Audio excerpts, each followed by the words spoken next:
It's crazy. It's short money now because they're not more competition. One of them was just it's $490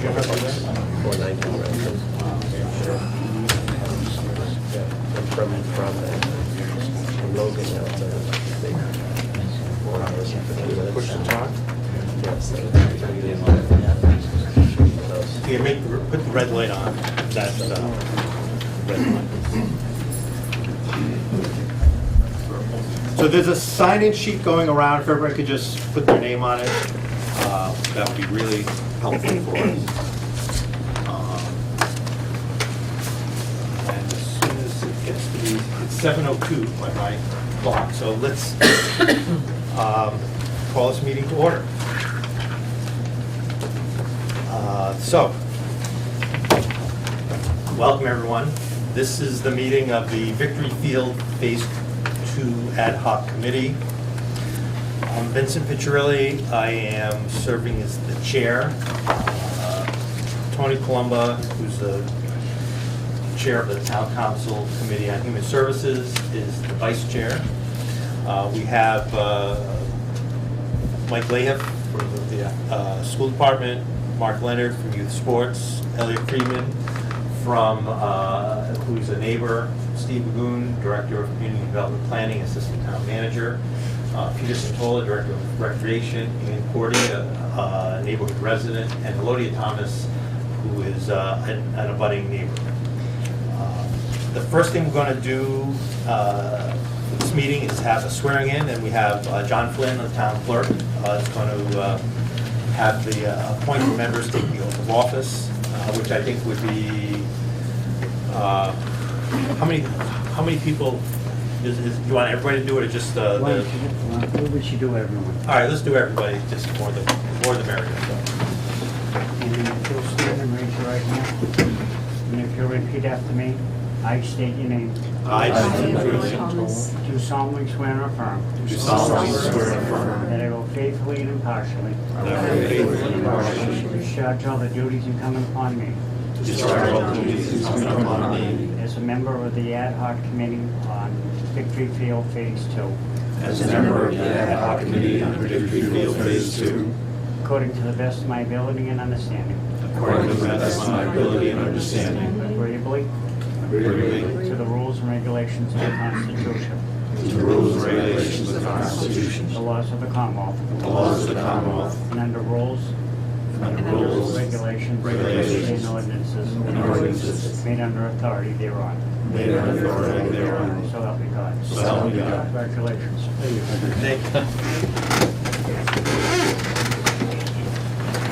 Okay, the next item on the agenda is introduction of members. Well, actually, I already did that out of order, but that's okay. And what each member hopes to achieve. So if we just go around the table and everybody just introduce themselves to each other, to the members of the audience, and just a few brief words on what you would like to see, what would you like to hope to achieve with your membership on this committee. And if I could ask Mike Lahiff to start. Sure. I am Mike Lahiff, the athletic director at Watertown High School. I'm very excited to be on this committee. I was on the last committee for the Phase 1 project. This is a very critical time, I believe, for the high school athletic program. We're very limited with space in Watertown in terms of fields and facilities compared to other towns, so I think this is a real important step for us to try to give our student athletes the best facilities possible so that we can continue our athletic program in a good way. Hi, my name is Mark Leonard. I'm president of Watertown Youth Soccer. I think that the role that I have here, I think, is to gather the information and share it with, I think, all youth organizations within Watertown. Certainly, I think that's the objective I share. I think there's commonalities here to the problems of space and usage and how we use resources. And certainly, one of the questions we have is how do we use this valuable asset that we have. So excited about being on the committee also. Elliot Friedman, I actually live on Church Street. I look forward to I hope that we can have a revitalized athletic field that will be compatible with and enhance the neighborhood. And other than that, I don't have much to say. I hope to listen and learn a lot. Hi, I'm Tony Palumbo. I'm an at-large counselor, and as Benny said, I'm the chair of the Human Services Committee, which oversees parks and a number of other things under our purview.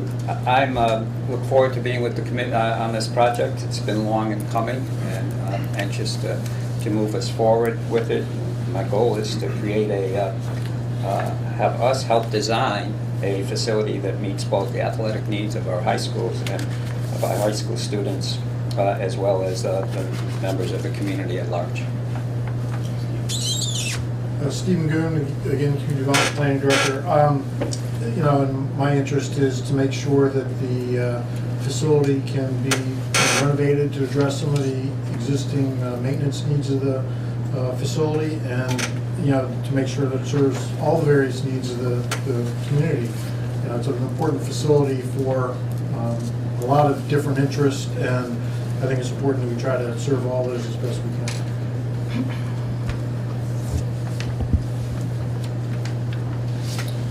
Pete Santor, Director of Recreation. Thank you for the opportunity to serve on the Victory Track Field and Court Renovation Project Ad Hoc Committee. I'm looking forward to working with the committee to develop an updated design plan to present to the full Town Council in the near future. I am committed to and hopeful that this design plan will meet both current and future needs and be comprehensive in scope. It is imperative that this design plan will be functional, safe, environmentally sound, aesthetically pleasing, maintenance friendly, while ensuring fiscal due diligence. Thank you. Hi, I'm Ann Corey, and I live on Catherine Road. I'm a direct abutter on, is mine on? Oh, it is. It's okay. I'm a direct abutter, I believe it's on the easterly side, and I've lived there for 20 years, lifelong resident. I have 3 kids, 2 who are out of the school system, 1 is a junior at the high school.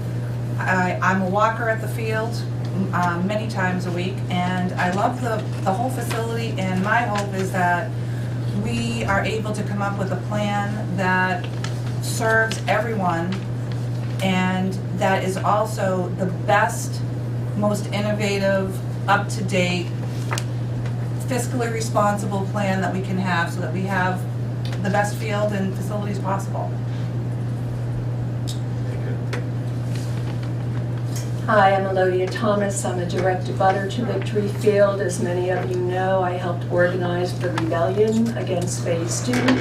I am hoping that we can really address the fact that this is both a field and a park for the entire community.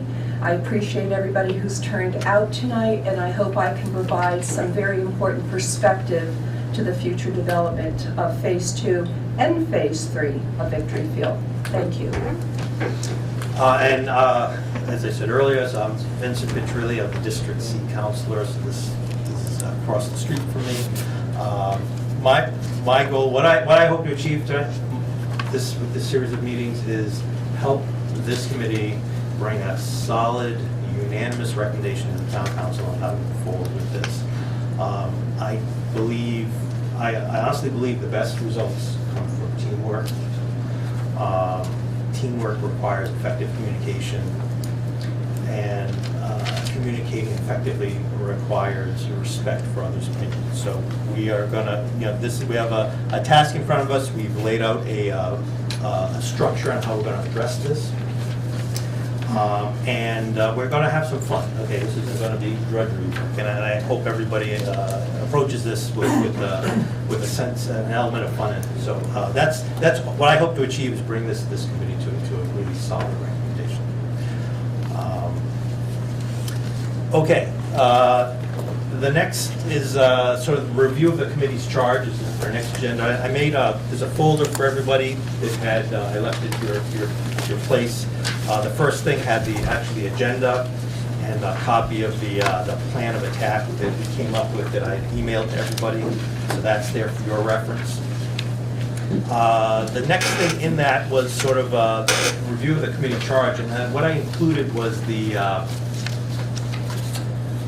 statement that President Mark Sneers made on October 14, 2014, that the town council voted unanimously on that. And I'm going to just excerpt the key parts of that was the council president was going to appoint 9 voting members to make recommendations on a design proposal to be submitted to the town council for consideration, with the stipulation that the field inside the track shall remain natural grass and not be artificial turf, as this is the element of the proposal that has created the most concern throughout the community. This committee will not be considering or making any of the financial decisions that relate to the project. All financial issues will be decided by the full town council at a public hearing. The design as it relates to the facility will be the issue discussed and presented to the council for their consideration before considering a loan order. So what that means is we're going to start with the September 2014 proposal. We're going to review each of the elements of that proposal, what works, what doesn't work, and we're going to make a recommendation to the council. And the council then is going to take that up as a recommendation before decide to move forward to spend any funds to do any further engineering designs, which would for construction, which would require a loan order. So the goal of this committee is to come up with that recommendation at the end of the meeting, at the end of the process. So.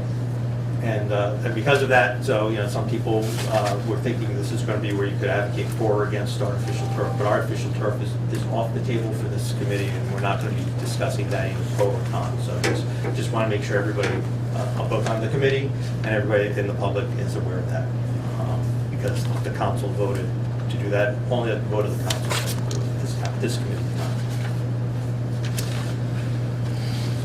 So. Everybody okay with that? Any questions from the committee?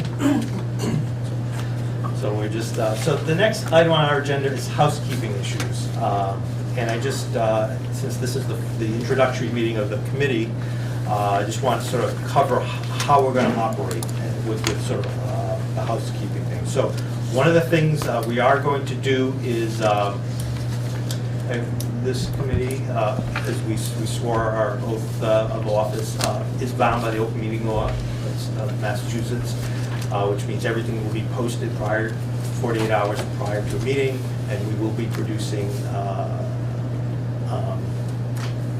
minutes and a report of every meeting, and that report will include all the attachments that this committee actually considers.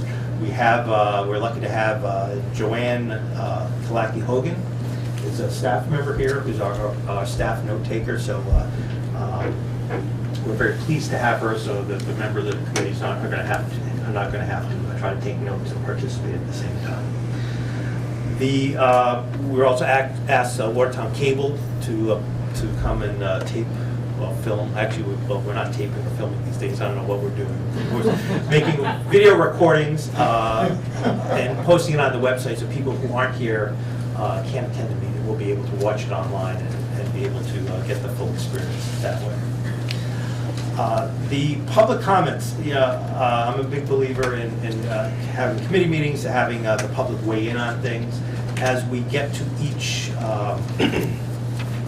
element of the design, we are going to allow the public to speak on that topic. We are going to ask people, when we get to that point, we are going to ask people to remain on a topic, but the public will be allowed to participate.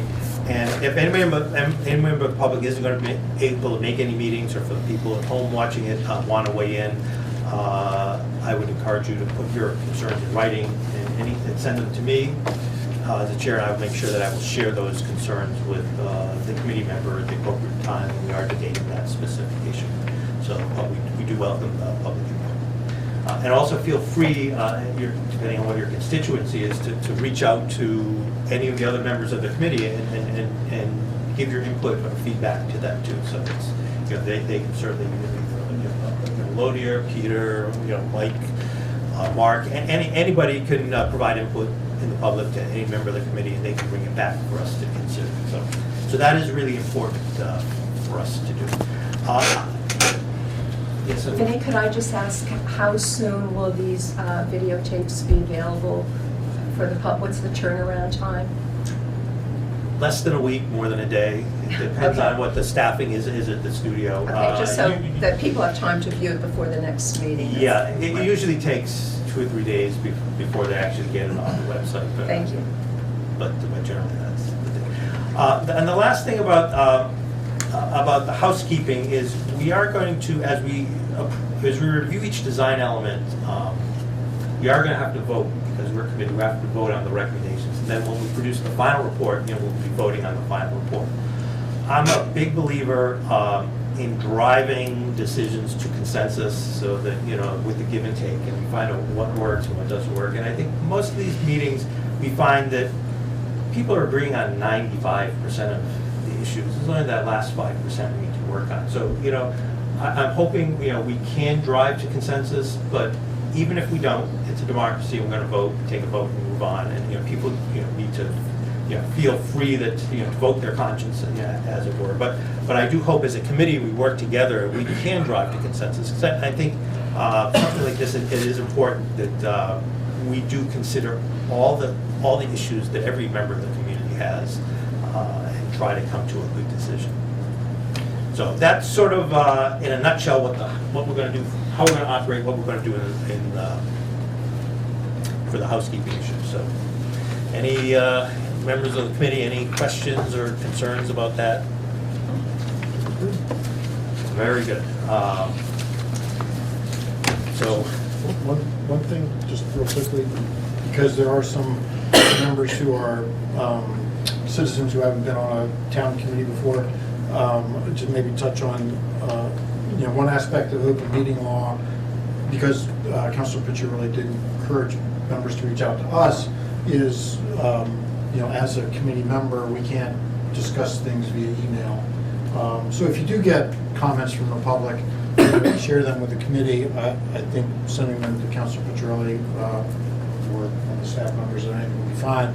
But we shouldn't be sending emails amongst committee members and exchanging ideas via email. That does violate the open meeting law, so some people may not be See, familiar. and that's a really important thing. So the purpose of the open meeting law is to make sure that any deliberation of a body, a multi-member body, which this is, whether they're elected or appointed, that all the deliberations are done in public. So you, the public, can hear what we're saying and hear how we reach our decisions. So that is important.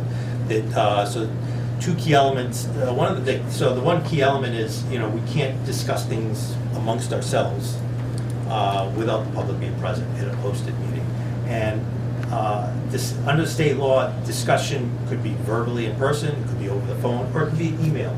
So I could send an email to everybody and say, hey, what do you think about that? I want to do X. And people would weigh in on email. Well, you, the members of the public, don't get to hear that. So we're prohibited from law from doing that. So I'm just asking, everybody to, if you have concerns about things, bring them forward to the committee and let's make sure we discuss it. And it doesn't include scheduling. Yeah, scheduling One exemption. scheduling the meetings is one thing because, and in fact, scheduling this meeting was all done by email, but that is an exception to the law. So that is important. Thank you, Steve, for bringing that up. Number 6, the review of the proposed course of action. So when we were deciding how to create this committee, Tony and I worked on some ideas about how to put together a course of action. And if you look on that, the memo that we've sort of put together, we proposed a course, so the course of action, I think, for this committee is, number 1, to take up each key element by order of magnitude. Those key elements are the track and field event facilities,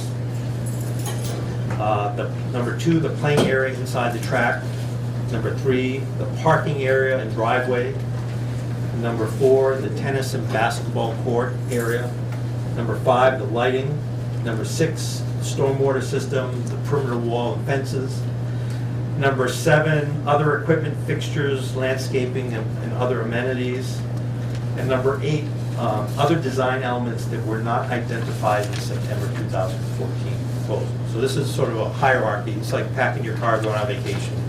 You always put the biggest thing in the trunk first. We're going to start with the biggest thing first and and work our way down, because one thing we are limited by is the space. You know, this is a very tight space. There's not a lot of room not a lot of wiggle room at the site.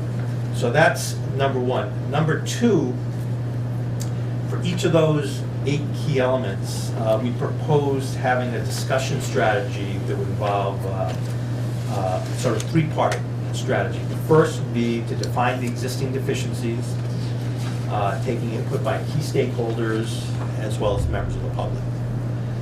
Then, number 2, review the range of requested improvements, and again, get input on those from the key stakeholders as well as members of the public. And then finally, number 3, this committee would then just have to discuss those and come up with a recommendation for that specific design. So each of those 8 things, the track and field, event facilities, playing field inside the track, parking areas, each of those, when we get to it, we'll look at sort of approach it with that sort of 3-step approach. And I think it'll be easier under that structure for us to break this big project down into small manageable bites and actually be able to reach some decisions in an efficient manner. Once we do that,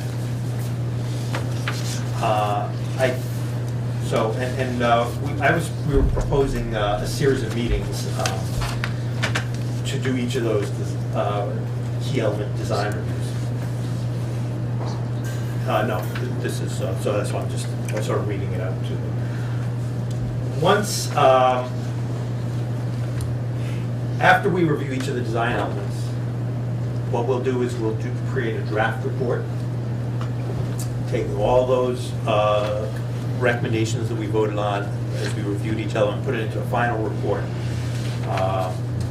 Then, once we have that draft report, this committee will re-review it to make sure that there's consistency, that if we didn't say, you know, because sometimes as you work through things, you make a vote on a later thing that affects a vote on an earlier thing. So we'll re-review all the recommendations for all elements to review, consistency and unity. Then I would like to ask the committee to prioritize some of the recommendations subject to availability of funding, because some of the things we may come up, you know, at some point the town council have to vote to pay for this, and some of the things we may ask for may be done as a bid alternate, which we've done with other projects. So we'll ask the committee to sort of prioritize them, what's a higher priority, what's a lesser priority. So if the council, you know, only has $3 million to spend and the total recommendations cost $3.5 million, well, what items would be crossed off the list? And then we get that as the final draft, and then we'll go back, incorporate all the comments from the committee, from that draft, and then we'll come back to a second meeting with a final recommendation report. And at that point, the committee would vote, you know, to move it forward to the town council. It would be my goal to get that final report sent to the town council prior to the October preliminary budget overview for the fiscal year 19 budget.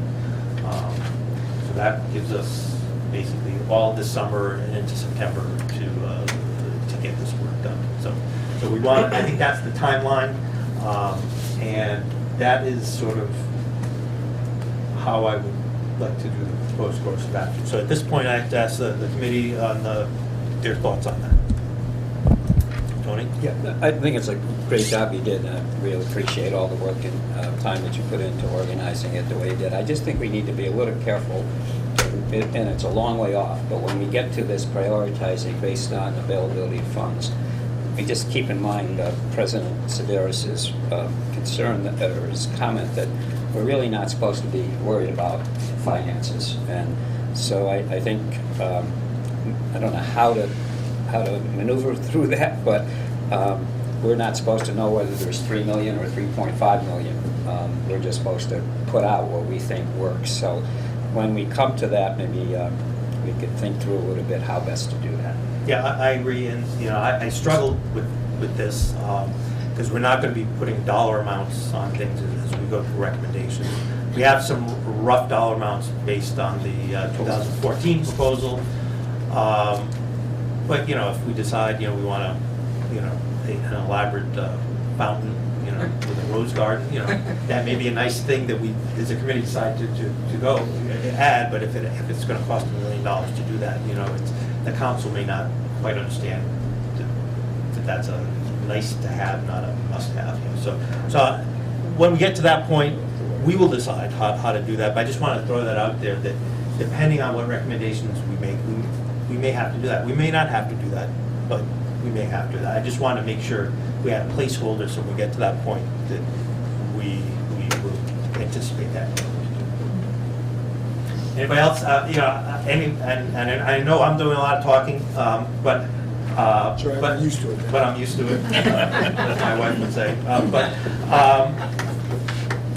You know, there's always the tension between, you know, trying to make something more efficient while also having, you know, as much input as possible. And there's always a tension, there's a dynamic between those two. And I'm hoping the committee agrees on this, because if we agree on this process, it's going to make our job a lot easier as you walk through contentious issues, that, you know, at least we have a framework to follow. And I just want to make sure everybody's 100% comfortable with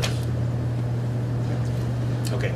At this point, You miss me then all the time, I'm sitting in the wrong place. One question, would you like the public to just copy you on any issues they have? Because I've already gotten information from people, which I can certainly forward to you, or should they be copying the entire committee? I just want to know what the process will be. so, you know, I mean, the first thing is you can send it to me, vpiccirilli@watertown-ma.gov. If anybody, member of the public, can do that. If you feel more comfortable going to Elodie, your Okay, I neighbor, just or wanna some, or, you know, clarify that. coaches to Mike, and you want to send stuff to him, you can feel free to that. Yes, you know, instead of everybody. If Then we everybody- will forward it to you. When committee members get stuff from their constituencies, you want to just forward it to Great. me, and I'll make sure the copies get distributed. Great, that's what I wanted to Rather check. than you getting it, copying it to everybody. what I wanted to make And sure. people replying to all. Because under the open meeting law, the minefield of the open meeting law is you can send an email and then somebody hits reply to all, and as soon as you hit reply to all with, I think you should do X,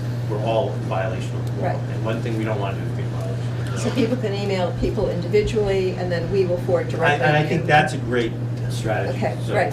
And if members of the public are okay with that, you know. Just real quick, I am just going to ask if anybody in the public has any questions or concerns about this process that we've laid out. Just ask Russell Rico, please.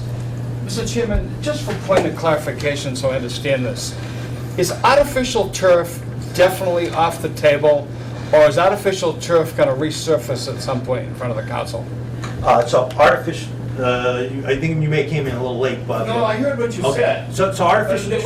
It wasn't clear to me that it's 100% off the table and not going to resurface. So for the purposes of this committee, Yes. it is 100% off the table, and we're not, you know, I'm not going to entertain people who want to speak for or against artificial turf, because it's outside the charge of this committee. We were specifically instructed not to discuss artificial turf. So we can come up with a really solid recommendation without So artificial it turf. could resurface at a council The meeting? only way artificial Yes. turf could resurface is if the town council took it up as a new vote and voted to undo that October 14th, 2014 vote, so. Which is somewhat unlikely, we'll put it that way, okay. Yeah. The next question that I just want to say is this. I'm here for two reasons. One, I object to artificial turf, which is off the table. But the other thing is, I'm really concerned about the abutters, okay? And, you know, they have to be reassured for peace and quiet and enjoyment, which is their constitutional right. And I think that is the number one issue that must continue to be considered. And, you know, and I understand they shouldn't withhold anything unreasonably, we'll put it that way. But really, their input to me is more important than anyone else's input. Because whatever goes there, they're gonna have to live next to it. Thank you, yes, and you know, we're lucky we actually have two people whose backyards directly abut the facility on the committee, so, you know, they're going to have very strong voices. You know, I like to think about when we do projects, you know, whether it's a road project or a park project, it's always just, the work of doing the improvements is always disruptive, but I like to think the end result is, you know, we're going to make the facility better, at the same time reducing the impact on the neighborhood. So whether, again, it's Victory Field renovation or whether it's a road project, we have an opportunity to maybe correct some sins of the past. And I hope that we can, whatever design recommendations we come up with, it's going to be better than what we had now. And whether it's lights or fences or whatever those things are, I think what we can do today is much better than what was done back in the 60s or 70s. So I encourage the team as we look at the designs to sort of take that into consideration. Anybody else have any input on the process? Okay, excellent. So we're making tremendous amount of progress. We're already up to agenda item number 7, which is review of the proposed timeline and the selection of future meeting dates. So we had laid out. Turn number 6, maybe, if I'm down. 1, 2, 3, 4, 5, 6 is review of the proposed timeline. Well, okay, on the agenda. Okay, I'm looking at the one that you originally did, Yeah, I'm sorry. all right, so sorry, the official agenda. Oh, So the timeline, so what we propose, so this is the meeting number 1, which is the introductory. And again, let me just, so what we sort of laid out is meeting 2, we would review the design elements for the track and field event facilities, as well as the playing field inside the track. So that would be meeting number 2. Meeting number 3, we'd look at the parking area and driveway, as well as the tennis and basketball court areas. Meeting 4, we would look at lighting, as well as stormwater, perimeter walls, and fences. And then meeting 5, we'd look at other equipment, fixtures, landscaping, amenities, and other elements not in the September 2014 proposal. So 4 meetings, say each meeting 2 hours apiece. We could spend an hour discussing each of those sort of key design elements. And we would, optimistically be able to get all that covered in those 4 meetings. And so that's a proposal to this committee. I want to get your feedback on that. I would propose one meeting, a meeting number 6, which would re-review the recommendations for all the elements, do the prioritization if we decide to do the prioritization, and produce the draft report. That meeting would probably take another 2 hours. And then the last meeting, meeting number 7, would be to approve the final drafted report and vote to send out to town council. That meeting could be anywhere from 15 minutes long to 3 hours long, depending on how people felt about the specific wording of the final report. So that would be 6 more meetings between now and October. And I just would like to get the committee's feelings or thoughts about that as a realistic timeline, and before we start picking dates for those meetings, just sort of, we could validate just that's a good process. Mark? I guess just a quick question. I think that the schedule in and of itself makes sense. I guess just as you look at the committee's focus is ideally, or the committee's focus, I guess, is purely victory, right?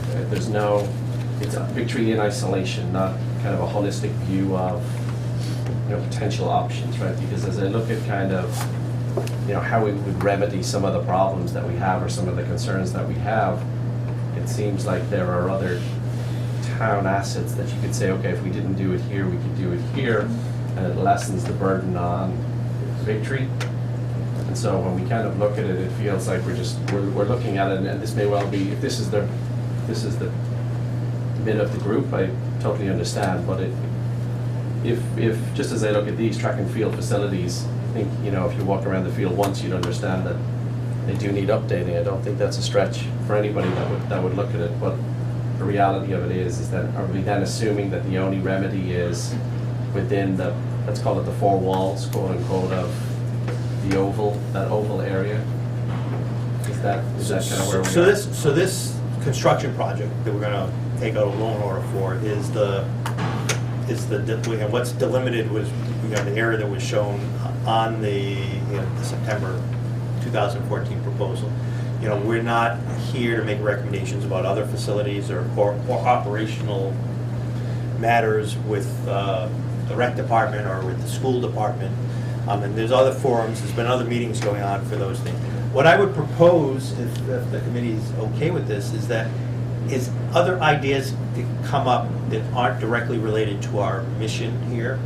We maintain a list. Correct. And then say, this is a list of other concerns that the committee has, and then we can decide where the appropriate place to send those ideas for further action is.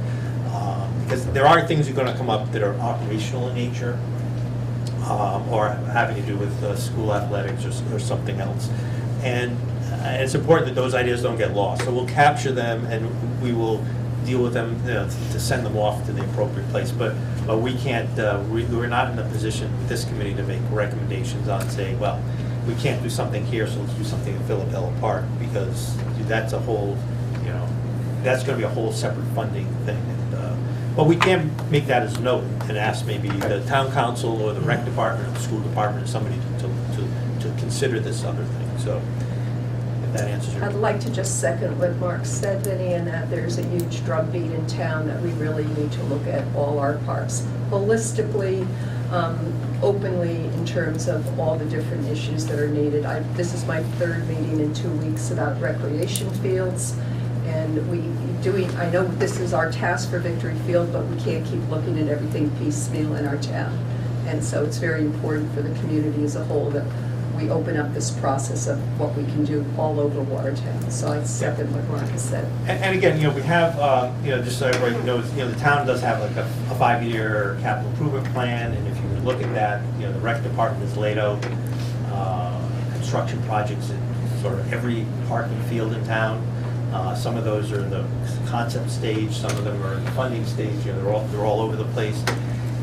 If the committee is concerned about things like just basically not having enough fields, playing fields for field sports, and that feel very strongly about that, and but that's something that's going to have to be considered at the council level. Maybe whether it's a human services committee or the economic development planning committee is tasked with looking at opportunities for acquisition of property for additional open space use. That kind of goes in the mix. But I think if we want to voice an opinion on that, we can. We're not going to be making a final decision. I'd agree that, I'm sorry. Position. No, please. Okay. I speak a lot. Go ahead. Vinnie, maybe, this may be my ignorance, but let's say on an item like lighting, would we be getting information in advance? Or the lighting can be a fairly complicated subject, at least from my limited knowledge.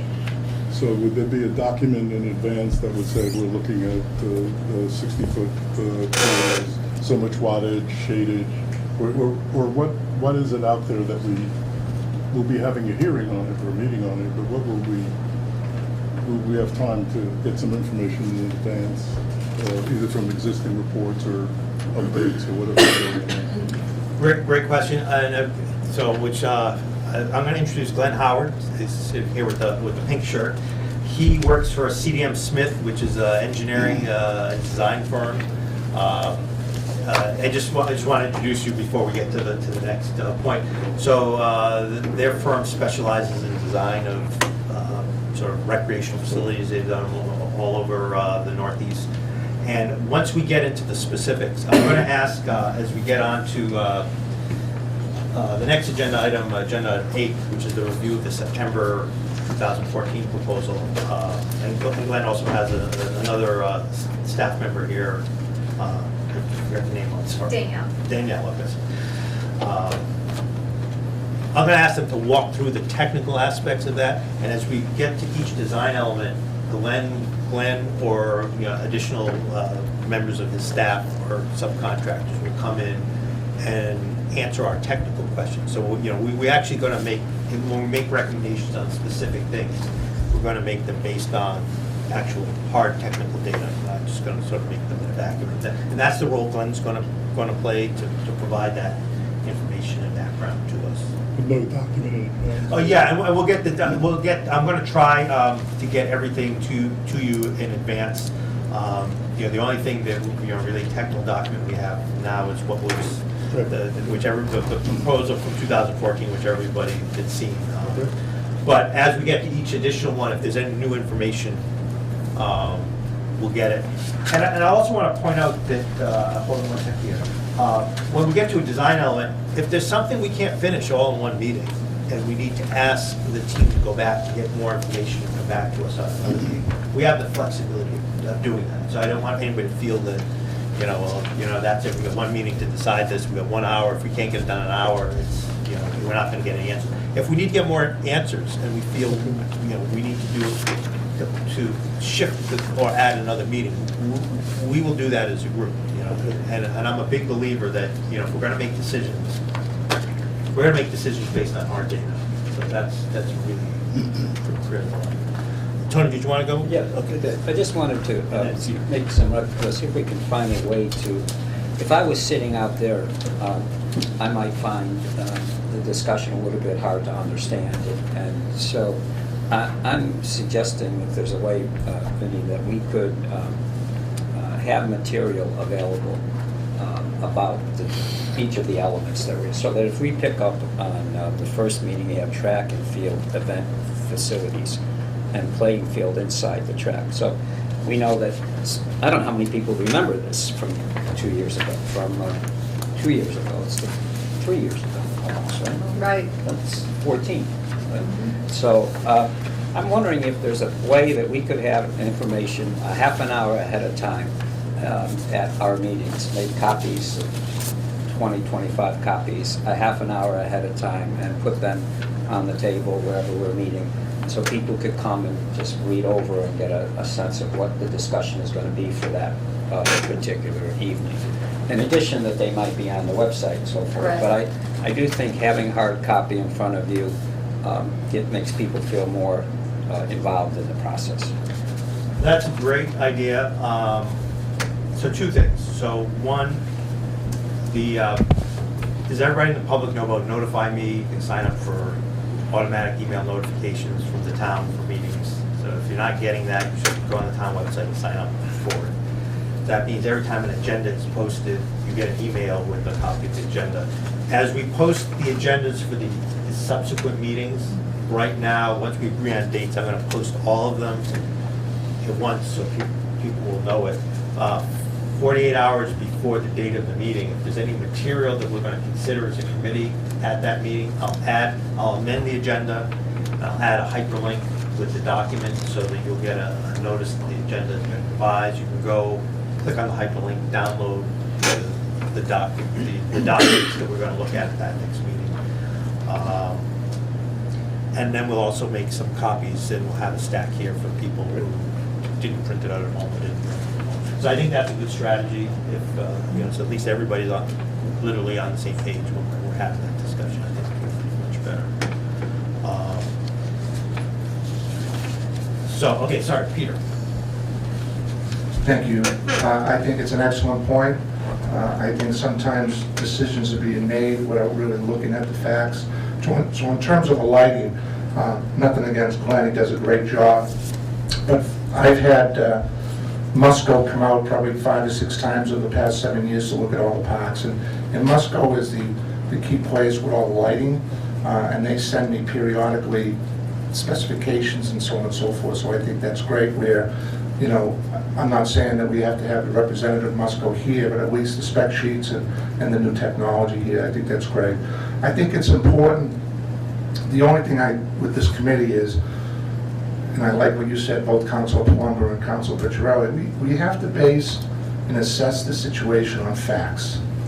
And we have to be careful on that because there's a lot of emotion here. And I think one of the responsibilities of our chair people is to kind of check their personalities at the door, have passion, but we have to be careful. So we're all going to do a good job of that. And if we don't do a good job of that, the committee's not going to be successful. We each have our own feelings. As the recreation director, I'm going to do a great job of kind of listening and trying to work out to the best interest of everybody. But I really think that that question is excellent, that we need to get facts, we need to get it to people's hands in advance.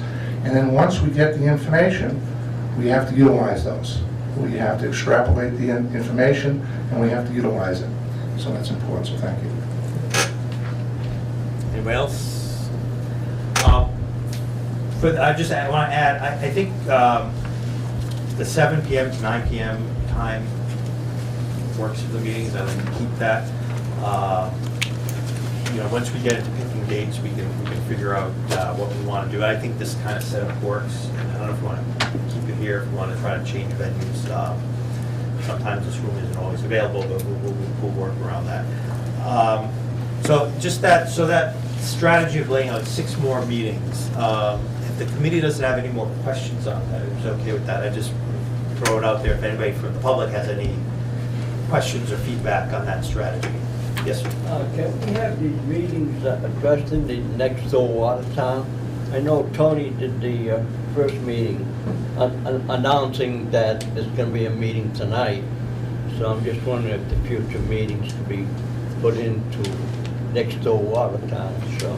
Next door, yeah, I saw Tony did post that. Yeah. Yeah. We can do that, and also, you know, the rec department is posting on Facebook. They have a Facebook page. It's also posted on the town website, and you know, we are asking the news media to also post it on their website. So we're going to try to get a broader distribution of people. So we will do that. Do you have another question? Yes. A procedural question, Yes. since it's the summer and people are busy, is there a limit or to the number of committee members that need to be on hand to hold a meeting?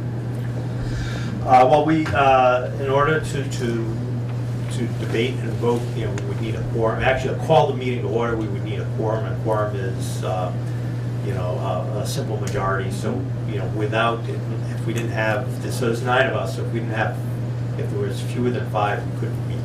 I understand you people's schedules are busy, somebody may have to miss a certain meeting, but we're going to try to pick dates that everybody at this point can meet.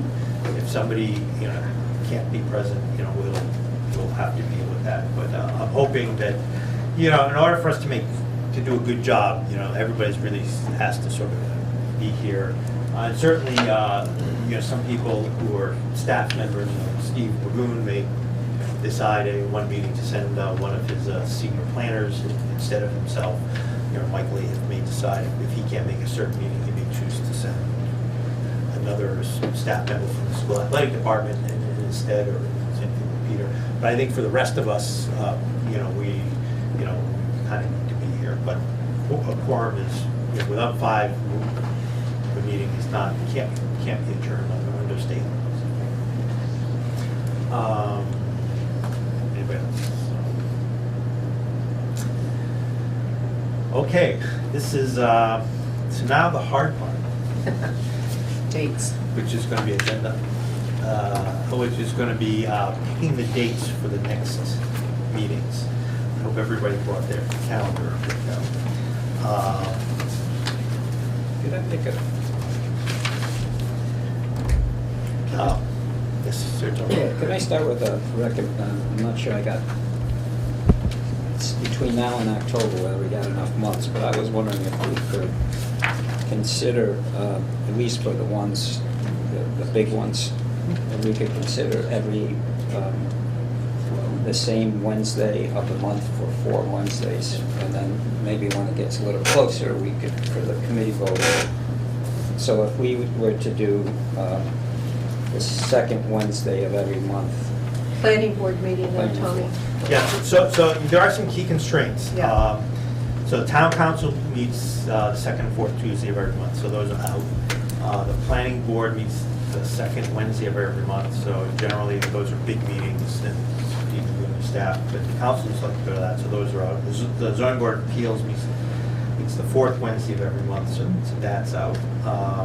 The school committee meets generally the first Monday of every month, so we're going to try to avoid that because a lot of school people would like to attend that. Well, could I suggest that we look at the first Wednesday of every month? the first Wednesday of every month. So, yeah, so that's a couple of things. Just to see if that works, because I don't be on the disability, Commission on Disabilities, So I believe. the other alternative would be the alternate Tuesdays when we're not Oh, having well, council council meetings, town council Yeah. meetings, because those tend to always be. Or the third Wednesday between planning board and zoning. Yeah, so, you know, and so, you know, we could do it, Tuesday? Tuesdays. you know, and I would think we wouldn't want to have meetings more than every other week, because every week is a little bit too much. So maybe, maybe the every other Tuesday, and of course, you know, in June, the province will have a special town council meeting on June 6th. And then the July 4th is so the Tuesdays kind of be a little problematic. So let's look at alternate Tuesdays, Wednesdays when there's not a planning board or ZBA, or Thursdays. I don't know what, you know, people have. Does anybody else have any feelings about stuff? Are weekends out of the question? Well, generally speaking, we try to avoid Fridays and weekends. We have had, you know, we can't have, if the committee really wanted to do meetings on Saturdays and it worked for everybody's schedule, there's nothing to prevent us from doing that. It's a little bit, we had last Saturday, we had a budget meeting that went from 9 a.m. to 3 p.m. Here in Town Hall. You know, so Still going with the 2 hours, Vin, I'm not. Let's Sleepover. load them all up. Generally speaking, you know, we try to avoid Saturdays because, you know, especially during the summer, because a lot of members of the public, people go away on the weekends. But, I mean, it's not out of the question. It's really up to you, Peter. Thank you. I would recommend a couple of things. We've waited a long time. I'm not in favor of meeting once a month. Yet I'm not in favor of meeting once a week. I would think the Tuesday beginning June 20th could be a good day for the first meeting. On the 6th, the budget meeting's coming, and on the 13th is a regular town council. I think starting on that might be effective. I have the pleasure of with Mike Wyeth, being on the school committee start time, and they laid off a nice, you know, aggressive meeting, maybe too aggressive every week, but you want to keep the momentum going. So I think I just would propose maybe the first meeting be the 20th, and then try to look for, give or take, every 2 or 3 weeks after that on a Tuesday, just as a start. Okay, I mean, is everybody okay with it, every other week? June 20th, is everybody free, June 20th, which is a Tuesday? There's an economic development planning subcommittee at 6, but, you know, maybe if we could wrap that up in an hour, you could make that work. Well, that's right, that gets scheduled after, yeah, so it's important, just so the public, everybody knows that there's lots of meetings going on, and meetings get scheduled all the time, and it's really important for us to grab dates and freeze them so nobody else schedules them, because as everybody is probably aware that, you know, I sent the posting of this meeting to the council clerk, and there was no other meeting tonight, and at the same time I was doing that, somebody else posted a community meeting for the Arsenal Yards at the same time, which I had no control over. And they weren't going to move their date, and I wasn't going to move my date, so here we are stuck with two meetings at the same date. So it's really important that we pick these dates. That economic development planning meeting is the DPW staging yard. Yeah. Is it a joint meeting? No, it is a, that's just economic development planning. I don't think we can cover that. We could cover, yeah, so if we could cover that in an hour, we could start this meeting at 7. You okay with that? Yeah, I'm just throwing out meetings too. We have a mascot subcommittee meeting of the school department going on that night that was just posted within our thing. I'm sure I can get a representative to represent me that night, but I'm just throwing out conflicts, that's all. I'm fine to go with that. I'd rather get the process going, like Peter said, and kind of get on a schedule, so. So you could send a delegate to the To mascot that, meeting? to the mascot, and I'd be here, yeah. And you could be here, okay.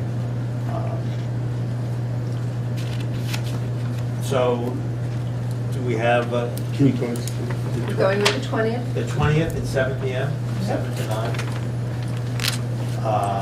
Okay, so we got the first meeting.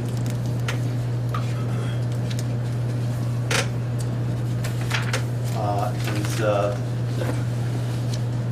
20th. So, and at that meeting, we'll look at the track and field facilities as well as the playing field inside the track. So that's going to be a big meeting and with a lot to discuss and make sure we get everything in advance of that meeting so we'll be fully prepared to have that discussion. Okay, so going down, the next, if we would go 2 weeks later, that would be the week of July 3rd. July 4th, obviously Tuesday is a holiday. I think we could do something the 5th or the 6th. What do people think about that? Just works for me. Okay. So Thursday, I won't be there.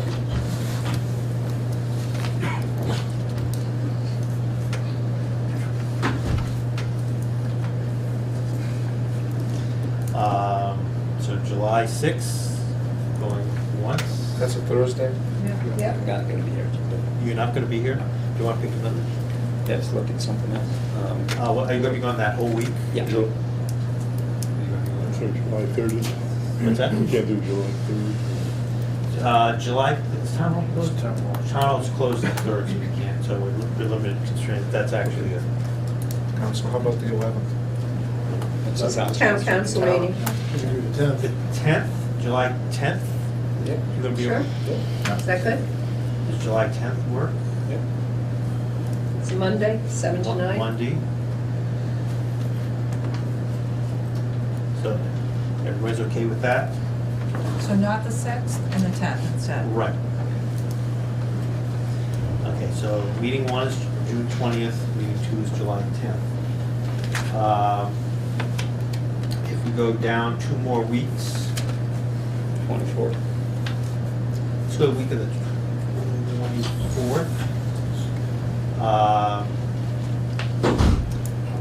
Tuesday's the 25th. There are no town meetings that I see. If you want to go back to the Tuesday, Vinnie. So what do people think about Tuesday, July 25th? Working. That works for you, Tony? Yep, thank you. Well, I thought this was gonna take a lot more, so. People want the job done. People want it done, and, it's, and again, I think it'll be better for the town council if we get the recommendation in their hands, but the preliminary budget overview in October, so I think that's a really solid goal. We also need a little wiggle room in case we need to go In to case- an extra room. Yeah, and we do want to build, in case we Yeah. need to add an extra meeting in, we will have some flexibility towards the end. All right, so then, the 5th meeting, August 15th. the 15th is, Is there a reason we're skipping the week of the 7th, Tony? I apologize. Sorry. 25th and 2 weeks would be, Case? 2 weeks would be the week of the 7th. yeah, we're town council weeks. You got on the town 8th. council on Tuesday, correct? Go Monday? We go Monday. That's fine with me. Do you want to do Monday the 7th? Monday, August 7th. August 7th. Does that work for everybody else? It's good. Yep. Oh, wait, is that gonna be a school committee meeting? It's not listed No. right now. Barry? I think we're not meeting until later in August. Okay, yeah, August, the month, there's no school. The Irish Room School Committee meetings in August. There's not a meeting until later. So so everybody could work for meeting number 5 on August 7th. Wait. That's number 4. Number 4, Vinnie. It's, Well, oh yeah, On this yeah, list. yeah, sorry. Oh, okay. If this is meeting 1, that would be. Okay, all right. Sorry. But I'm going by the key big Yeah. meeting, so that's number 4. So that's the 4th big meeting, right? Right, that's the, So that would be the 5th. that's other equipment, fixtures, and landscaping. Right. Meeting 5. Okay, you're confusing me. Right, so that would be, okay, So just Got it. to recap, so June 20th meeting, we look at the track and field and Yeah, the inside the track, the field inside the track.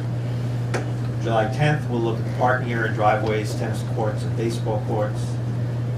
July 25th, we'll look at lighting, stormwater, perimeter walls, and fences. And August 7th, we'll look at other equipment, fixture, landscaping, amenities, and any other design elements that weren't identified in September proposal, 2014 proposal. So that gets us our 4 design element review meetings.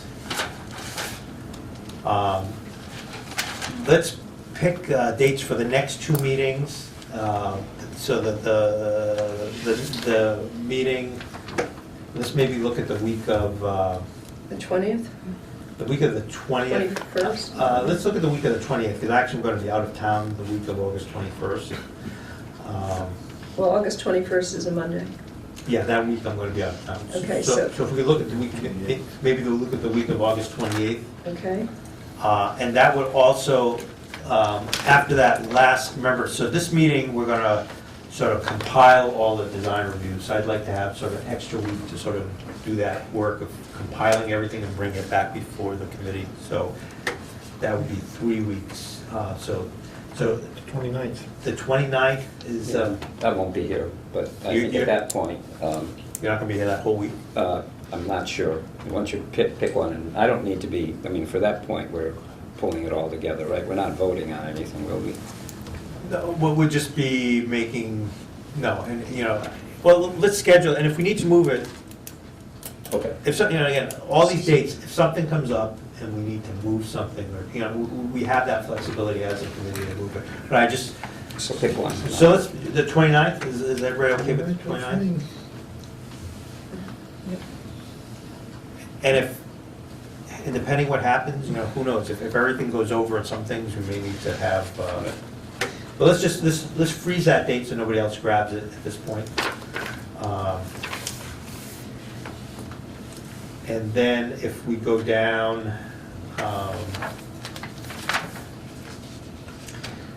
September 5th? so do we want to have then, for the last meeting, do we want to, and again, maybe let's give ourselves some time if we need to sort of collate and produce another draft for review. Let's give an extra week. Do we want to do something the week of September 18th? Wait. you're giving an extra 2 weeks then. The 29th. Okay, excuse me, I'm wrong. Three, Okay, so- so the 18th, yeah, So maybe September 19th? that's preliminary town election. No big deal, but Which, that might involve this room, could that involve this room? if we're going to have a preliminary election. That's not like a runoff? So, yeah, that's a runoff. So Okay. let's take it, Okay. if it turns out that 20 people run for school committee, we have a preliminary election, then we can act, we'll know that by Yeah. August, and we can move that date. But let's at least pick that date for now, and Mhm. we can have that. And then. Do you want to book one extra week just to be safe in case we spill over? That would be my recommendation. How do people feel about, September 19th is my wedding anniversary, in case anybody. Well, why do you want to do it then? Should we bring you a cake? Could do- It's okay. It's, could do the 13th. No, the 19th is fine. Do it on the 19th? Yeah, sticking to the 19th. That's when, So- do you want to pick October 3rd and choose that as a date, as a reserve date, in case we need one more meeting? Is everybody going to be around then? Yep. So, just in case, and again, just to give ourselves some wiggle, if we pick the date, if we This don't. kind of runs into all your open forums, Peter. That's your open forum, that day. Okay. That's good. Thank Well, you. I would say, if anybody wants to go to open forum, have an open forum at 6 and then we can here at Okay, 7. just checking. So, We may not need it. but- we may not need it, but, you know, let's pick the dates and then, you know, it's easier to cancel a meeting than it is to try to schedule Correct. something. So,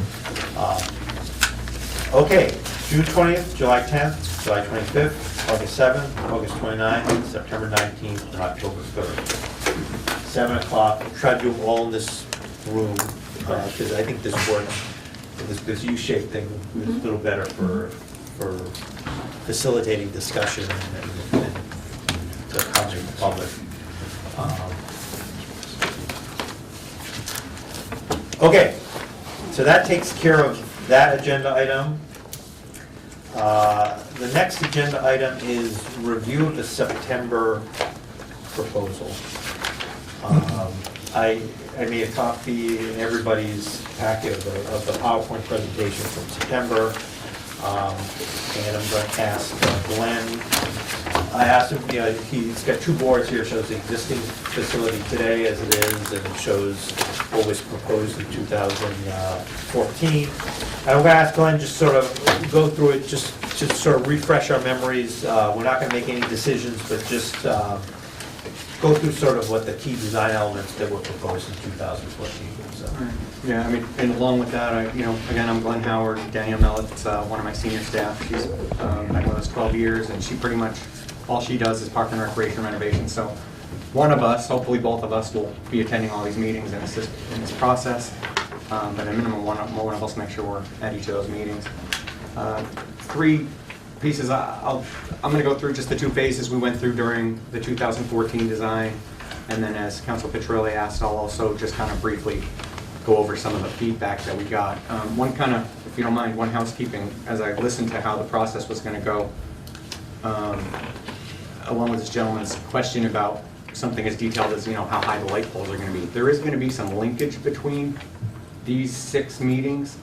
For instance, what decision comes out of the meeting on the field will impact the height of the light poles, and it'll impact the level of lighting. So I'll do my best to try to identify what issues may impact discussions during each of those other phases, so that at least I can say, all right, as we're discussing what types of play we're looking to have on these fields, how that may impact that discussion 2 weeks later or the following week, so we can kind of think about that a little bit ahead, so we're not hitting that next meeting and then having to come back and completely rethink previous meeting. So I'll try to identify some of that ahead of time. So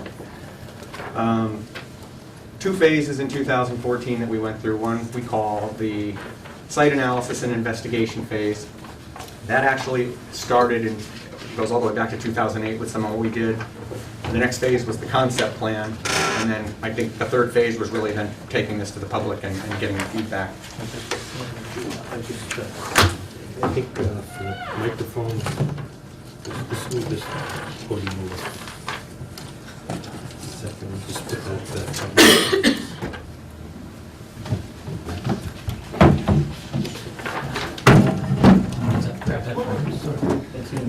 Here you go. They think it'd be better. Maybe if we could steal Elodia's mic. Sure. Just a glance so people can hear you. Now you blocked my view though, Benny. Is that a little better? Yeah. You've already seen that, man. It's in your. Right here, baby. Yeah, it's in your power. You got a hard copy, so. But, All right. Benny, sorry my about brain. that. So the 2 phases, again, the site analysis and investigation phase. Back in 2008, we conducted geotechnical investigations, which we needed to deal with when we're looking at field renovation and park renovation. Stormwater is a big issue, and even just since our last meeting, since the last process in 2014, stormwater regulations have continued to get more stringent. So having that data is critical on anything we do. That's one of the big things we did in that analysis phase. Second is we did, Elodia, we did obtain a full topographic survey. Just going back through my notes. So those things are money that was spent, value that we're bringing to this new effort here. So, and then really just looking at the existing facility from a couple of standpoints: who's using it, how it's being used, and what's the condition of all the facility. What's the condition of each of the elements in the park. A lot of that drove what we ended up coming up with for the concept plan, but there was, our analysis came up and what came out of the public meetings, I think there was agreement that there's really very few elements on that site that are not in poor condition and need renovation. I think there was a pretty good consensus on that. The track is in poor shape, the field is in poor shape based on how, what uses you want to get out of it. Courts need to be replaced. There's some areas on the site that are wet, needs to be renovated. There are some issues. We worked on phase one, and after spending a lot of time out there throughout a couple of years, there are circulation issues. There are some safety issues with the way people are coming in and out of the site, and then how they're parking in between the existing trees. It's kind of haphazardly parking. And then there's a wall along the back edge that needs a lot of work, and there's some storm drain and utilities that come through the site that are going to need some work, and they could need some significant work. So we look at all those things, look at what needs to be replaced, what needs to just be renovated, and that's kind of that analysis phase, and then along with how it's going to be used. The proposed concept plan that we looked at was a full track and field renovation. The track we did expand. We added two additional lanes along one side, again to accommodate the desires of the high school track coach and users. We looked at widening the entrance road slightly to improve safety and create a turnaround for the parking area that will allow, at the time we were looking at the desire to have a bus be able to park for away games, have bus come in there and get out of there in a much more safe manner, and a place for them to stage. The courts all stayed in the plan, but in order to make that parking lot renovation work, we slid the courts down. If you look at the concept plan versus this plan, you'll see there's a green space here. We slid all these courts down in order to increase the space to get that additional area we needed to get the turnaround for the parking. We really didn't do much further analysis of the existing utilities that were going through there to come up with the concept plan or the wall. We just noted that these were going to be items. There's costs involved in that, so we wanted to get that in the cost estimate, but we didn't really do much else. We looked at the existing play areas and tot lots. They needed resurfacing. I don't think we really looked at replacing the equipment, but So we recently have, because the top lot was in such poor condition, we replaced it last year. The surface, thank you. but the equipment itself, we were not looking at It's fine. replacing the equipment, and Right. I don't think that's changed. And then just looking at a lot of what did come out of some of the meetings was just adding amenities like bike racks and fountains and additional landscaping, and I think additional benches and seating areas and things like that. So general amenities that will come up with one of those meetings was a big item. So that's kind of the general overview of the concept plan we came up with. Feedback, the general feedback, I don't think it's a secret that we had a lot of negative feedback on our plan. We had a lot of positive feedback from coaches and athletes that we're going to use a site, but understanding it's a combined site for both the neighborhood. There was a lot of feedback regarding, I didn't mention, we were proposing to provide both court and athletic field lighting as part of this. There was a lot of comments that came back from the lighting based on the lighting we have over at the existing field that we did under phase one. There were a lot of concerns about additional parking and what that would mean for the abutters. There were a lot of comments that actually came back about circulation within the whole neighborhood, because there was discussion on some intersections further down that they were concerned about the impacts that bringing more people to the site was going to have. In general, the track, positive feedback, everybody understands that track needed to be replaced. I don't remember hearing any real negative comments about the track or the court renovation or the tot lots. Everybody was on board with a lot of the amenities that we were adding and improving circulation, and adding some pathways and things like that. There was concern over taking up any existing green space by moving the courts down. There were several concerns about that. So I think that's kind of a summary. Very well done, Glenn. Very fairly done. Members of the committee, in terms of sort of the key design, all of the design elements that were proposed in 2014, realizing that much of this presentation was about artificial turf, which is relevant to our discussion. Just want to make sure, before we go into start the process and go into the reviewing the design elements, that you had any questions about what was proposed in 2014 with Park. So phase one, you guys did phase one. So I guess, is there anything you would have done differently? You know, because again, if you kind of look at phase one and phase two, it's pretty much the entire footprint, right? So, you know, phase one, it's kind of burned in now for a period of time, and I think, you know, from the use and kind of how we use it, I think we've got a pretty good sense of it. Is there anything, because I don't know that there was there much change to phase one with phase two? If you look at, is it just the widening of the Phase two road? does not change anything related to phase one, because we did the road expansion on the opposite side. So nothing that we did in phase one would be impacted by phase two. I guess the question is, that's about impacting, but would you change anything? So if the remit was phase two is everything to the left of phase one, is there anything you would change, just as you look at it now, to say that if we're going to look at the Victory universe here, does it make sense to make any changes to phase one to enhance or to lessen the burden on phase two, for example? I would say no to that question, but I would say phase three, which is the building, there would be value in doing combined, you know, if 2 and 3 could be combined in some way, that would make sense, because that building is impacting that whole parking So and the building circulation being, area. sorry, I don't know which building we're talking about. The field house. The field house is Right that, here. phase three is the renovation of that. And the layout of that really impacts a lot of what we were trying to accomplish in both phase one and two. But the entire bleacher system that runs along phase one was kind of a real dividing line. So there really isn't anything, there's a couple things after the fact that Peter Santola had brought up. There's some extra space back in the back corner that he would have liked to use. There was rock, it would have been a lot of extra cost to clean that out and try to use that for something else, but there's a little bit of space back there that could have been of value. But as far as access circulation, how it's being used, I haven't heard any negative real feedback. There was some comments about the lighting, that's about all I've heard.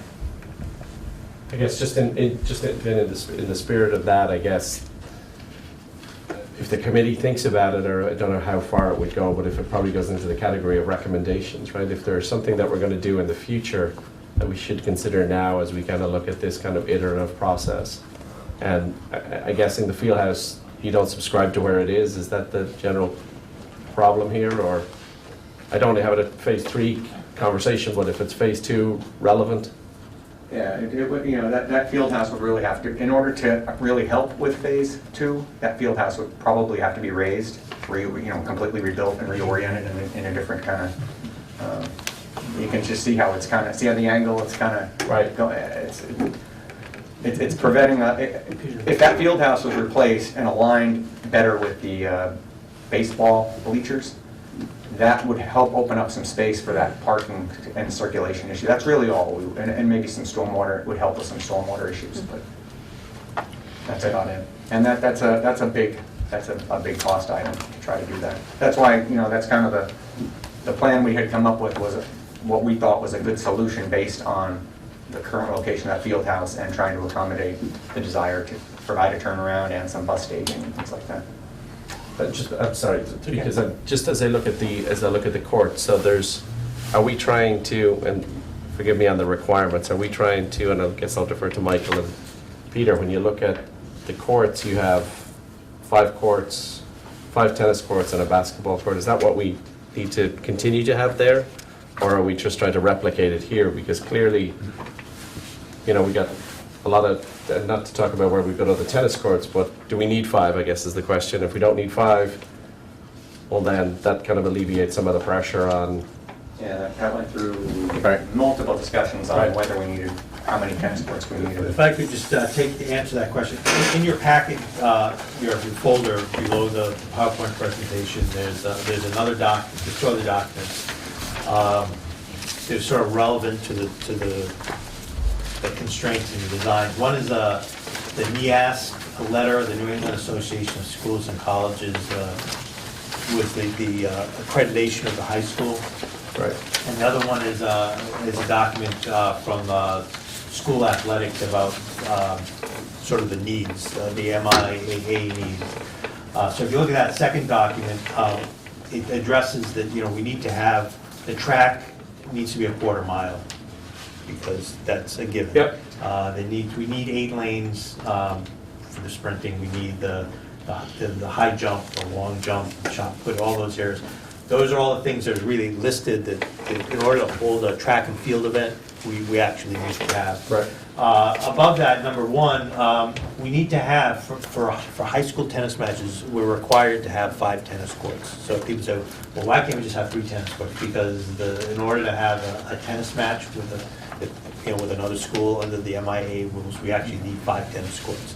So that's a constraint that we have to live with. And we need to understand that, you know, one of the primary uses of this field is for school athletics, and that's sort of, that's what sort of, you know, what's driving a lot of the design decisions, and we are sort of constrained by that. So anyway, there are some things there that, are there for the committee to consider.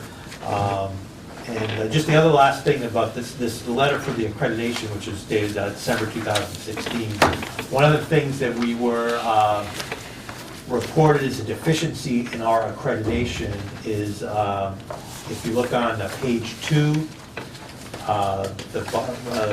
from the 1, 2, 3, 4, 5, sort of about midway, about 5 up from the bottom. The need to upgrade Victory Field, the track, tennis courts, parking lot, locker room, and trainer's room were listed as a substandard issue that we need to address as part of our accreditation process. And so that's something that it's not just, we have an obligation, and our accreditation was contingent upon coming up with a plan to address those deficiencies. So 2 other things to just add into the mix of what we need to consider. But school athletics is a key element that drives a lot of the design decisions that this committee has to work within that constraint. And I just, I know, Yeah, go ahead. if I could just, I know Lodi also had her hand up. If you want to just speak to that issue, Mike? I just want to speak to that issue for a second, because the tennis is very important for us in regards to having 5 courts. Just so you know, you may not have got the information here from me, there are 3 singles matches and 2 doubles matches that take part in a tennis match, a high school tennis match. So they have them all start on time with 5 courts. They'll have a good chance of ending in a reasonable time. Sometimes matches go on for an awful long time, but to have to wait for a court to open up to start another match can just lengthen the time. So that's what the idea is of having 5 tennis courts there. And I think in regards to the track pieces that were listed, I think the only thing that may not, I'm not sure if it's in the design, Glenn, from the last time, is pole vault. I just want to lay that out there, because I'm not sure if that was in that original design on the track, but it is an event that quite a few schools are doing right now. And I'm not sure if, thinking back, I was on phase 1, it's been quite a while since we did that, and I'm not sure if that piece is on. I just wanted to throw it out, because I did list it in my letter here, but I'm not sure if it was in the original design. Can't see it on the picture. Yeah, we had it on here. Between the field and the high jump. Right. Okay. Is that big block? Okay, then Peter and then Lodi. Mark, I would concur with you. It's always good to look back a little bit to phase 1 and see if we can improve. I just want to give a little historical context. First of all, before I even got on board full-time, they had a committee that wasn't as successful in bringing in the renovation to phase 1. When I came in, it was kind of like a honeymoon period, and the time was right to do phase 1. I try to remind a lot of people that in 2009, the only things that we used Victory Field for, that area, were baseball and football. I think once in a great while there was a field hockey game, and I think once in a great while there might have been a soccer game. So we were kind of in violation of Title IX. In addition to not really maximizing our facility, we were giving everybody the opportunity. Now remember, Title IX is just not about boys and girls, it's about equal access to the other sports of soccer and field hockey and lacrosse. Hadn't started at that time. So this has been a huge asset. That being said, I'm, as some people know, I kind of tend to want the moon.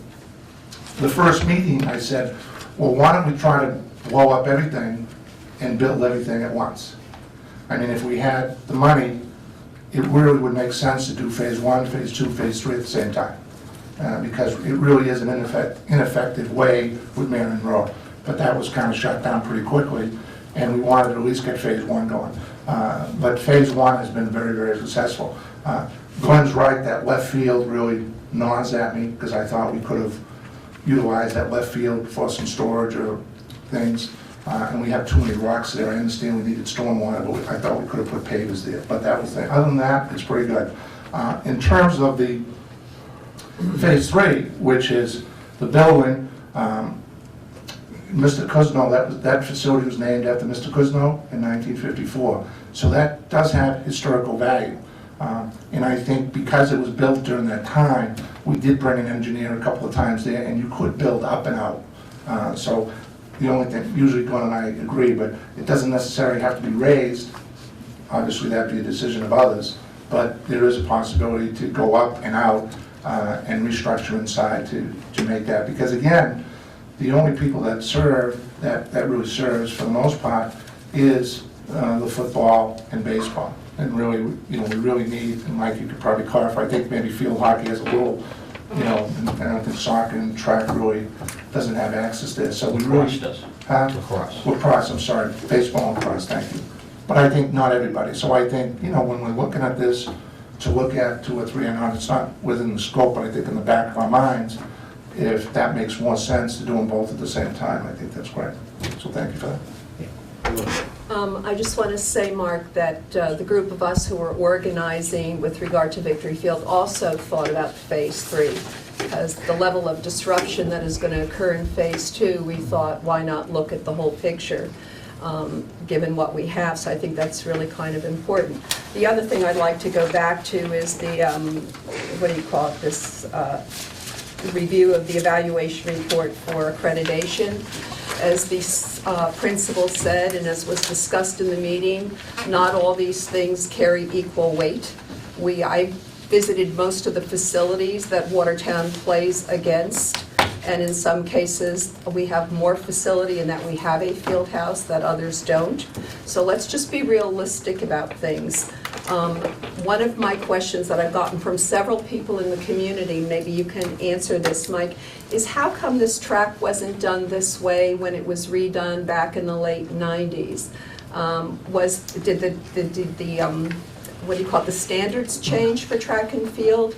Was something upgraded in terms of this process for school competition? Because why did it only have 6 lanes? This is just a question from the general public. Sure, my track coach is here. I'd refer to him because he helped me with an awful lot of this. Yeah, what we're great. talking about is, in terms of competition and hosting dual meets and sometimes tri-meets, having 8 lanes is the standard kind of to go to in today's world. But we just wanted some information. Right. Nobody's opposed to the track. Right. We wondered what changed so much, because obviously it's expanded a great deal, and we just wanted some information. Right. It's just one lanes or one side of the track where there'd be 8 lanes, and that's where you run the hurdles and dash, and that would accommodate fewer numbers of trials, and you could just run more athletes if they run 8 rather than 6, and that would cut down on the number Yeah, of... I love going to the track meet. And the other thing I just want to, again, focus on, when you look at the fall sports, and I'm looking at the big ones are cross-country for boys and girls cross-country.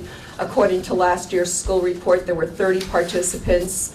Field hockey, 24. Football, 53. Soccer, boys and girls soccer, 87. So if you add up all those athletes, that's 194 in the fall. When you look at the spring, baseball was 37, softball 15, boys and girls lacrosse 51, boys and girls tennis 31, and boys and girls track 77, for a total of 211 athletes in the spring.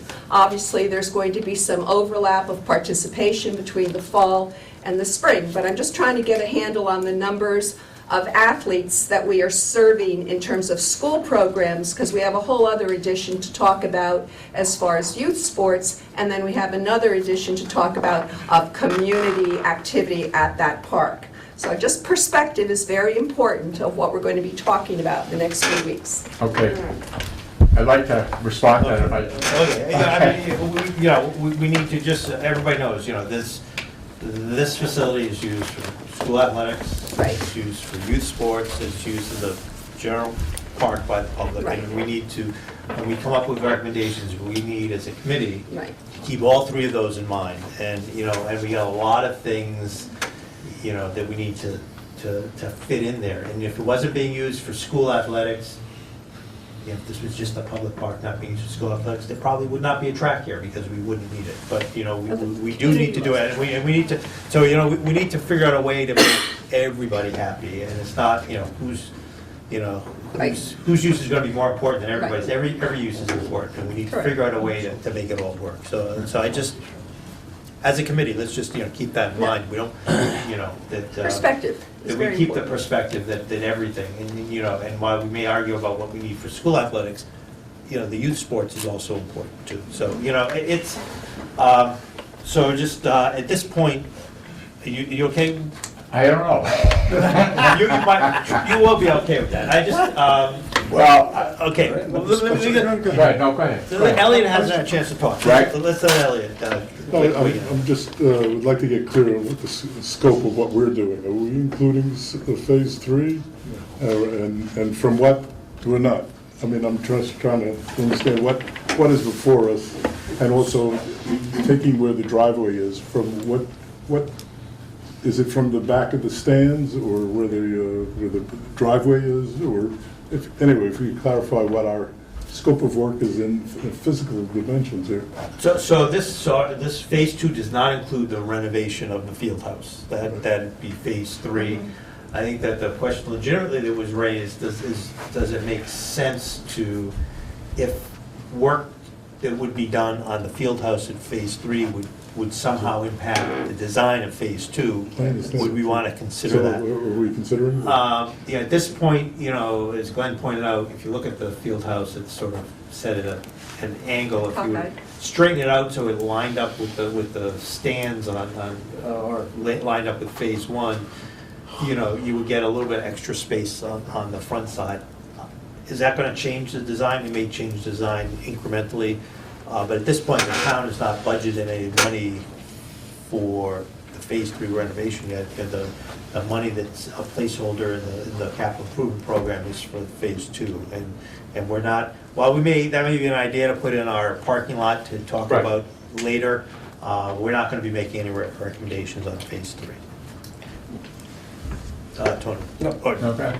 Well, I understand that, but I do think we need to consider the renovations. I mean, I'm sure that in the next 2 or 3 years, you'll see a line item for phase 3. And phase 3 will be the renovation of the building, of the locker room and changing room. So if there's a way to at least keep that in mind, in terms of when we look at the parking lot, I think it's important. We won't have to recommend anything, but I'd hate to see us make a recommendation, and then 2 years from now, they're hamstrung in order to fix phase 3, where we hamstring them in such a way that they can't do what should be done. So, because I don't know what should be done. Yeah, and I agree, that if we were to add parking, if the parking lot would look different, and again, if we decide when we get to the design elements for the parking lot that we want to make a recommendation of changing the parking lot, understanding that when phase 3 is done, it would add extra parking spaces, that would be a legitimate, reasonable thing. But in terms of what the interior renovations are going to be, and whether the building is going to be raised with a Z, or renovated with that footprint, maybe the footprint expanded. Yeah, those are a lot of things we don't know. I guess we need to look at phase 3 as it would impact the phase 2 design. That is a legitimate decision. Okay, Mike, Okay, no Ben, and then Elodia. Okay, I think it's an excellent point to look at phase 3, just to see how it impacts phase 2. I think, and I might be wrong here, I haven't been history-wise wrong, but I think we held off on the track for that purpose of looking at phase 2, thinking it would be more cost-effective to do phase 2 with the renovation of the track and at the same time, because if we were bringing heavy equipment in, it would be much more cost-effective to do it that way. So I'm just saying how things can impact other things. So I think that's important to look at Phase 3. I'd just like to speak a little bit to the whole Phase 3 piece and why that is an important piece. If you take a look at the Middlesex League, I would think, I'm trying to go through, I was going through my head to see how many, but I think if I go to all 11 campuses, that they're based at a high school. Okay, that's the one drawback we have here in regards to our locker room facilities and things, and that's why high schools don't necessarily have to have a field house because they've got a school. So almost, I think all 11 schools have that set up. And if you take a look at it, they have tremendous locker rooms, they have trainers' rooms, they have all kinds of officials' rooms, things we don't have in Victory Field right now that is causing some issues because we don't have the space and the right setup. So to have officials in a locker room is not the greatest thing, management-wise, as an athletic director, to have a separate space for them. These are the kind of issues that come up. But that's one thing. If you look at that at all the schools, even the schools that have their facilities at the high school still have field houses. Wakefield has a field house up on their football field. I'm trying to go off memories. Belmont has a field house right next to their turf field for their football team. And I can go right down, there's still quite a few, so I think it's a real important piece to this. Peter addressed the Title IX piece before. We're cramming teams in that field house, trying to work people in around locker rooms, because basically we have 3 locker rooms and we have multiple use. It wasn't that many years ago, now we do. We have field hockey, we have, granted they were on grass, but we have a lot of people trying to use that field house, and it's strained right now. And people get upset that how come they get a locker room, how come they don't? We have visiting teams coming in, there's a lot of problems in that area with the field house, so that's a pretty high priority for the high school. And I have to say, it is our home field. That's Watertown High School's athletic field. We don't have, many communities have all kinds of fields all over their towns. We don't have that. I mean, I can think of so many things, turf field here, not just turf, but field here, field here, field there. It helps address all of the youth concerns. I'm very much, this is our feeder program. The youth program is very important to me here. And I've said that in youth meetings, that we need our youth program because, and our high school is an important flagship for these kids are gonna end up somewhere at some point, and we'd like them to be at Watertown High School because it's a very good school and we have very good facilities that challenge every other school in the league. That's what the whole vantage point for me is. Last comment. Okay. And again, if everybody, and I'll be happy to put that on, we do have Phase 3 in the capital plan, 5 years. As the town council knows, recreation people put a lot of things in there, so that already is at some point down the line, if Phase 3 is mentioned. Yeah. I'm going to get through Phase 2 first. Okay, Yes, and oh, I just, I would like Len to bring in a copy of the present plan that is there at the field, because those of us that looked at this very clearly did figure out a rotary system. There is a gate that you can open up for a bus to go through, but having lived here for 42 years, I've had a lot of exposure to what goes on that roadway. But there is a way to put in a rotary, if we can drop a pole and everything, we figured it out. And that way, we would not have to do any movement of these courts, which would cut costs. I know we're not supposed to talk about that, but it would also preserve some green space at this field. And to just show this without showing the old configuration is a little bit misleading. And I think it's very important that we're all looking at the same issues. When you say the old configuration, you mean the existing? The existing Yeah. configuration, Yeah. correct. Yeah, which- But we don't have that in our packet, and I think it's, well, I can't see it right now, but I think there's more to be seen if we blow that up of what can be done. Yeah, and we are, as we get into each design element, I just want, but I want that Yeah. before we get into that design element, please. Yeah, because this exists, this is a little bit This less. does not show it, and I think it's important to have everything be very clear for folks. Yeah. Please remember, there are butters there. There are people that live right there. No, that's why we're here. Right. So that's, to recap, where the design stood, in 2014, and which is going to be our starting point of our discussion. Because we're not going to start with a blank piece of paper, we're going to start with this and work off that. If there's no more specific questions about that design, the last item on our agenda was a review that key community input to the original proposal from 2014. And the two meetings were held in September 11th and September 17th, 2014. CDM Smith actually took some notes based on the public comments, which are attached, the very last thing in your package. I will point out that 3/4 of the comments are about artificial turf, which, as I said, is not really relevant to our discussion here. Just wanted to add that, in terms of concerns, if I could just take the liberty of sort of summarizing the key concerns, minus the artificial turf.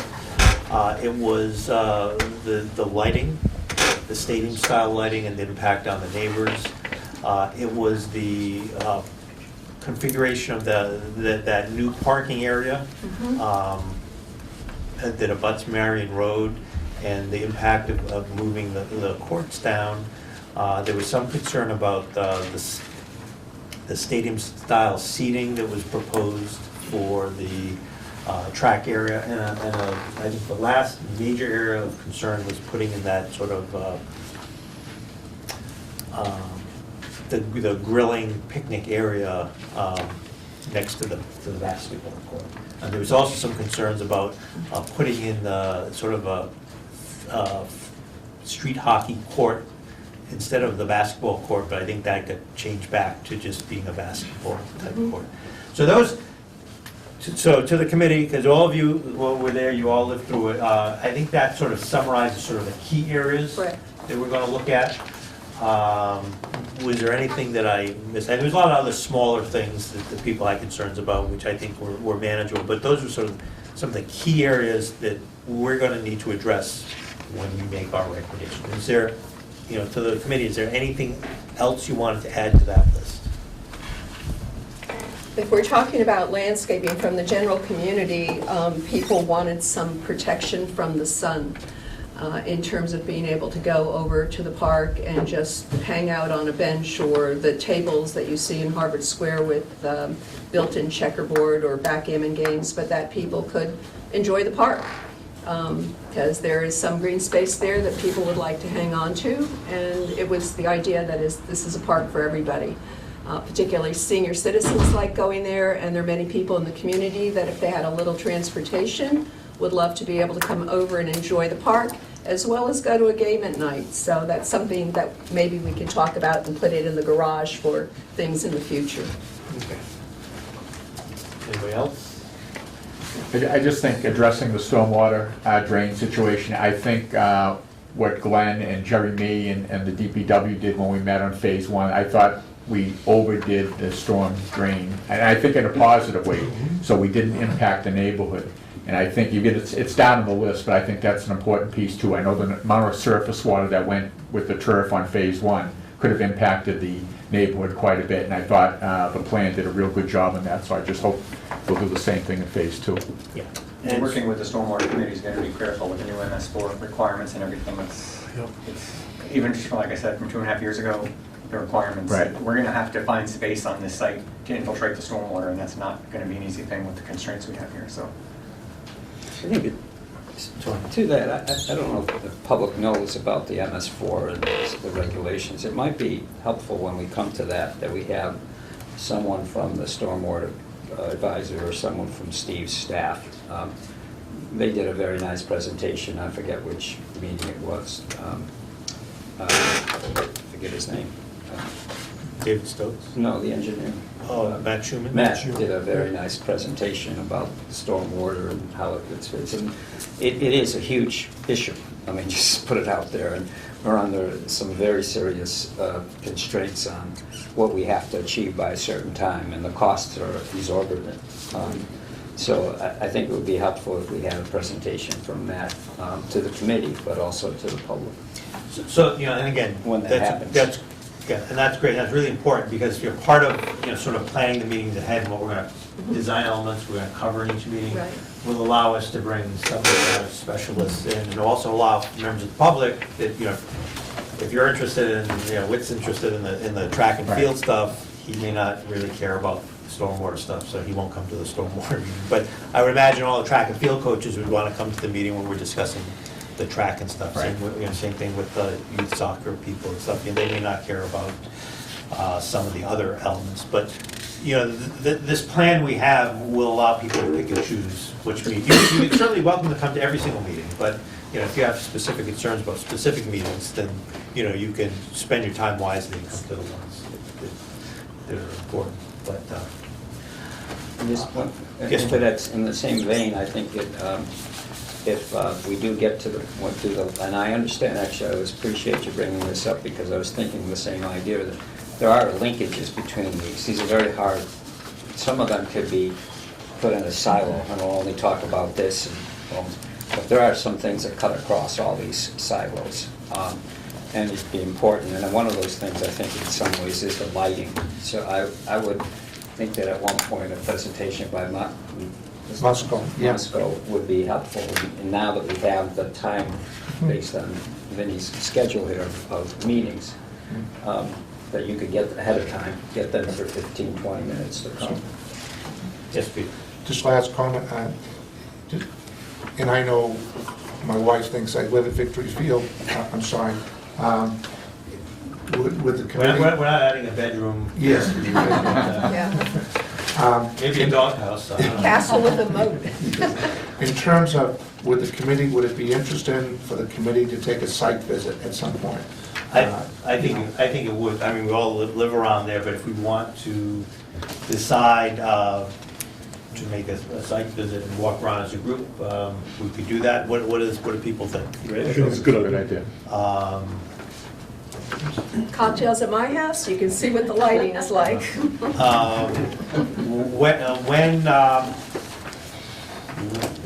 When would we want to do that? Any ideas? Is there any possibility of us doing it before, meeting at 6 and doing it before the next meeting? Will we get that economic development? Oh, yeah, the economic development. You want to do it before the June 20th meeting, Tony? That's when we have that. That's when I have the economic. Oh, God, you have that meeting. Yeah, sorry, Steve. We could do it anytime. We could do it on Friday or Saturday. Early Friday. What do people think? I mean, half of us. And live right there's a around sign-in sheet going around, so I just want to make sure everybody's signed in. Who's got the sign-in sheet? I don't know where it got left at, so if there's a pad there somewhere, just. I think it would be helpful to do it visually before we start on the 20th. Is that our next meeting? Yeah, before we start on the 20th. So before the 20th, so going back to, so where are we now? So we've got, June 2nd is graduation. We certainly work on. Sometime the week of the 12th. The week of the 12th, you have, is the 12th itself free? Is that the week you're gone, Tony? No. Okay. What do we do it on Friday, the 16th? No problem. I'll be out of town, but. Well, I think you know the field, Steve. Friday the 16th, does that work for everybody? For an hour, maybe at 6. Time? What time? I don't know, 6? What time? For an hour, what time? Yeah. I think I'd like to be there when it's busy too. Oh, okay. Because kind of it would get the sense of the place too. I think, if you go at 10 o'clock in the morning on a Friday or a Thursday and there'd be nobody there and you're kind of. Right. So sometime in the afternoon on Friday, the 16th? Sure. What time would people? Well, high school sports is complete, so it's not, They don't have the schools out. school's out, but, youth sports will probably, they might be finishing up too. They finish up.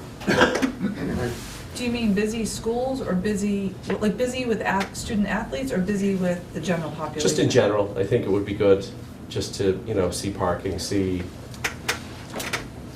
I mean, it's probably, it doesn't really get busy, and I don't think until probably like late afternoon, early evening. I mean, like 5 o'clock, 6 o'clock, I mean, what is Yeah. people's work schedules like? I actually couldn't do the 16th, I'm sorry. If you do the 15th, that's. 15th. 15th is fine with me. Does the 15th work for everybody? Mhm. What time again? I'm sorry. Time? Somebody want to propose a time? Is 5 o'clock too early? No? 5 PM? As long as It's like everybody 5 can- PM to 6 PM? Yeah. Friday, the 15th? No, Thursday. Sorry, Thursday. Thursday. The 15th from 5 PM to 6 PM, so we'll meet, let's just meet down by the Field house. Field house, and then we'll just walk around for an hour. Okay. Okay. And again, just under the open meeting laws, we're allowed to meet without public posting for a site visit, but we're not, we can't deliberate and make any decisions while we're there. We could look and say, oh, look at this, look at that, look at the other things. And the public is welcome to The attend public as is well. Anybody from the public that wants to come and walk along with us, certainly welcome to do that. All right, so that's, so just before, I promised cable access would be done by 9, because they need to get out of here. I'm just going to ask anybody from the public in terms of, we talked about sort of key areas of concern on the design that we want to focus on. Does anybody want to cover anything that we haven't already addressed up here? Steve?